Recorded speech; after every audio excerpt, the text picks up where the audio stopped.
Bonjour à tous, bienvenue à l'atelier Énéagramme. Est-ce que l'on peut changer de profil Énéagramme au cours du temps, en fonction des événements de la vie?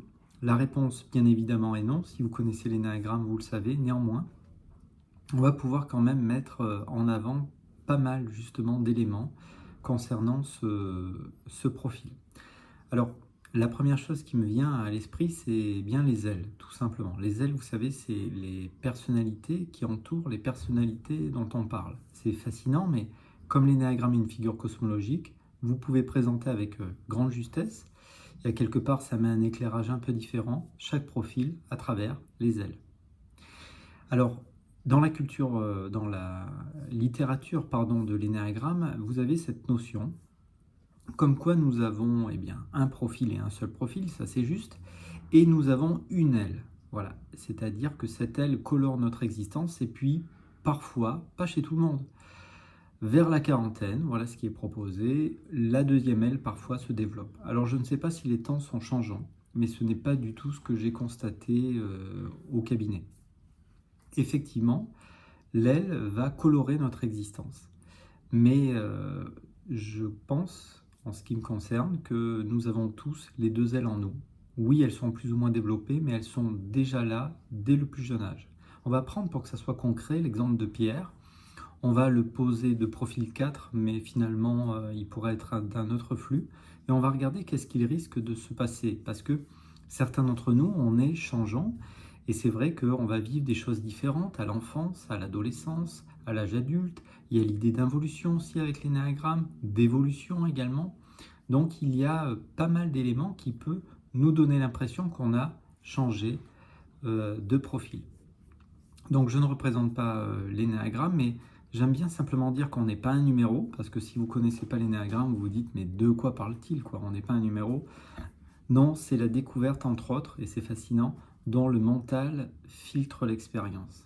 En aucun cas, le mental est en mesure de voir la réalité. Nous le savons tous intuitivement, là où certains ont vu de la colère, d'autres ont vu de la tristesse, là où certains ont vu de la peur. Bref, je ne vous refais pas mon topo habituel, mais c'est important de garder ça en tête. Ce n'est qu'un point de vue. Nous souffrons aussi pour un point de vue, parce que nous défendons tous, à travers notre profil énéagramme, certains points de vue. Alors, allons-y, j'ai envie de dire, on parlait de Pierre, allez, je parlais des ailes. Alors Pierre, allez-y, allons-y, il est de profil 4, et à l'adolescence, vous le retrouvez la plus claire de son temps sur un cours de tennis. 4, L3. Le 3, c'est le compétiteur. Et c'est vrai que il rêve, bien sûr, il rêve d'être le meilleur, et vous pourriez presque le confondre avec un 3. Alors bien sûr, il est 4 et il restera 4, mais son aile colore de beaucoup sa personnalité. Quelques années plus tard, Pierre a arrêté le tennis, il se passionne, parce que le 4 est passionné, il se passionne pour certaines choses. Et cette passion qu'il a, justement, l'amène à passer le plus clair de son temps dans sa chambre. Voilà. Donc vous le confondez, elle en 5, le penseur, celui qui veut connaître le monde, vous pourriez presque le confondre avec un 5. Et donc, plus tard, vers 18 ans, sa copine va le quitter et il va vivre un grand tourment personnel, une angoisse, il va revivre cette sensation d'abandon qui a été enregistrée dans l'enfance.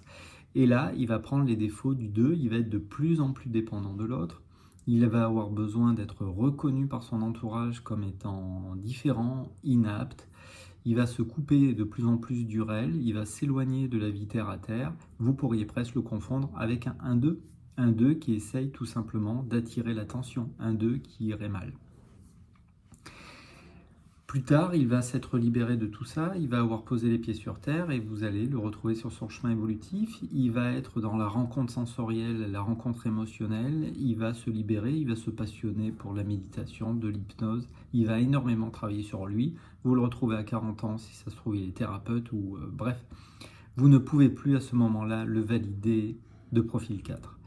Et pourtant, dès qu'il est sous stress, voilà, même un stress léger, son attention première sera toujours la même.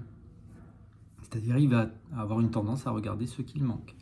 Sa tendance passionnelle sera toujours la même, il sera dans l'envie. Des envies différentes de quand il avait 20 ans, c'est vrai, mais il sera dans la vie. Sa compulsion énéagramme également sera la même, c'est-à-dire fuir la banalité. Voilà. Donc on aurait pu prendre 8 autres exemples, mais il y a tellement d'éléments de la vie, tellement de choses qui peuvent nous donner l'impression au fil du temps qu'on change de profil. Si vous regardez l'énéagramme comme quelque chose de fermé, comme une grille de la personnalité, au bout d'un moment, l'autre, vous avez l'impression qu'il vous glisse entre les doigts. La problématique, souvent, c'est qu'on a tous une image mentale de ce qu'est un profil. Et c'est faux. Il y a tellement de choses qui peuvent colorer un profil. Admettons que notre ami Pierre, alors j'ouvre une parenthèse, je suis très loin d'être un spécialiste en astrologie, mais admettons que notre ami Pierre soit Poisson. Poisson, c'est fin de cycle, fin des histoires. Il est appelé à vivre des chocs traumatiques, peut-être à les dépasser. Vous le retrouvez quelques années plus tard. Il court plus derrière les mêmes choses. Il s'est recentré, il vit la vie autrement. Donc, et je pense que c'est important de le rappeler. Au bout d'un moment, si vous voulez mettre les gens dans des cases, et d'une certaine manière, le mental rationnel, ça le rassure de mettre chacun d'entre nous dans une case, si vous faites ça, vous passez à côté l'enjeu premier de l'énéagramme qui est justement une investigation profonde, une investigation bien sûr émotionnelle. Cette rencontre sensorielle, émotionnelle est incompréhensible pour le mental rationnel.